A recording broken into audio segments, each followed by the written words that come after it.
اللہ اللہ اللہ۔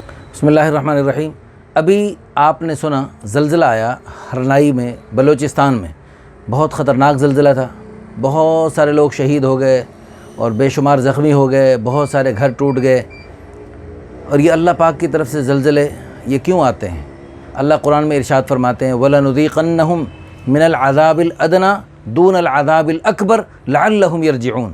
ہم بڑے عذابوں سے پہلے دنیا میں چھوٹے چھوٹے عذاب تمہیں ضرور ضرور چکھاتے رہیں گے تاکہ میرے بندے میری طرف لوٹ آئیں۔ تو اب ہمیں اس طرف رجوع اللہ کی طرف فکر کرنی چاہیے۔ خبر کو برائے خبر اور برائے ایسے بس ایک حالات حاضرہ سننے اور جاننے کا صرف ذریعہ نہیں بننا چاہیے، بلکہ اس خبر سے ہمیں کیا سبق حاصل ہوتا ہے، کیا ہمیں نصیحت حاصل ہوتی ہے، ایک مسلمان کو اس انداز سے سوچنا چاہیے۔ قرآن میں، حدیث میں اللہ اور اس کے پیارے حبیب صلی اللہ علیہ وسلم کی طرف سے اس موقع پہ ہمیں کیا رہنمائی ملتی ہے، اس رہنمائی کو دیکھتے مد نظر رکھتے ہوئے ہمیں انشاءاللہ اپنی زندگیوں کے اصلاح کی کوشش کرنی چاہیے، تاکہ اللہ پاک کی طرف سے ان حالات کے بعد ہماری زندگیوں میں انقلاب آ جانا چاہیے۔ ایک کافر ہے، اس کے اوپر مکھی بیٹھی تھی، اس نے اڑا دی، تو جیسے یعنی کافر سے بھی غلطی ہو جاتی ہے، مسلمان سے بھی گناہ ہوتے ہیں، لیکن کافر اور مسلمان میں گناہ کا فرق یہ ہے کہ کافر سے اگر گناہ سرزد ہو جائے تو وہ اس کے لیے ایسے جیسے ایک مکھی بیٹھی تھی اڑا دی، اس کو کوئی پرواہ نہیں ہوتی کہ میرے سے گناہ ہو گیا، کوئی ایسی بات کوئی اس کے لیے کوئی مسئلہ ہی نہیں۔ لیکن ایک مسلمان جب اس سے غلطی ہوتی ہے تو وہ ایسے نہیں جیسے مکھی اڑ گئی، بلکہ ایسے جیسے پہاڑ سر پہ گرنے لگے ہے، میں نے اللہ کی نافرمانی کر دی، اپنے خالق اور مالک اور رازق کی نافرمانی کر دی۔ تو اللہ پاک کی طرف سے حالات ہمیں بھیج کر ہمیں جھنجھوڑا جاتا ہے۔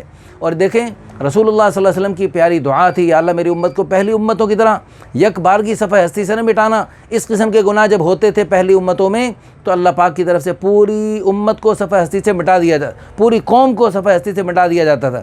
لیکن اللہ کے پیارے حبیب صلی اللہ علیہ وسلم کی دعا کی برکت سے پوری کی پوری امت محمدیہ کو نہیں صفحہ ہستی سے مٹایا جائے گا، لیکن اللہ بعضوں کو عذاب چکھائیں گے اور بعضوں کو عذاب دکھائیں گے۔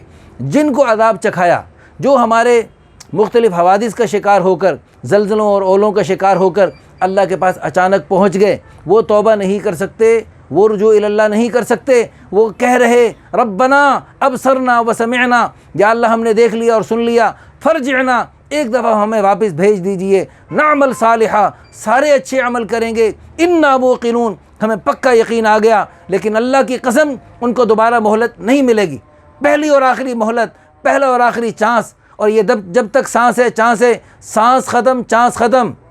تو اس مہلت کو غنیمت سمجھتے ہوئے رجوع اللہ کیجئے۔ یہ زمین ہل گئی زلزلوں کے بعد، پہاڑ ہل گئے، دنیا ہل گئی، ہم نہ ہلے۔ انا للہ و انا الیہ راجعون۔ اللہ ہم سب کو اپنی طرف، اپنی ذات عالی کی طرف رجوع کرنے کی توفیق عطا فرمائے۔ آمین ثم آمین، وآخر دعوانا الحمدللہ رب العالمین۔ اللہ اللہ اللہ۔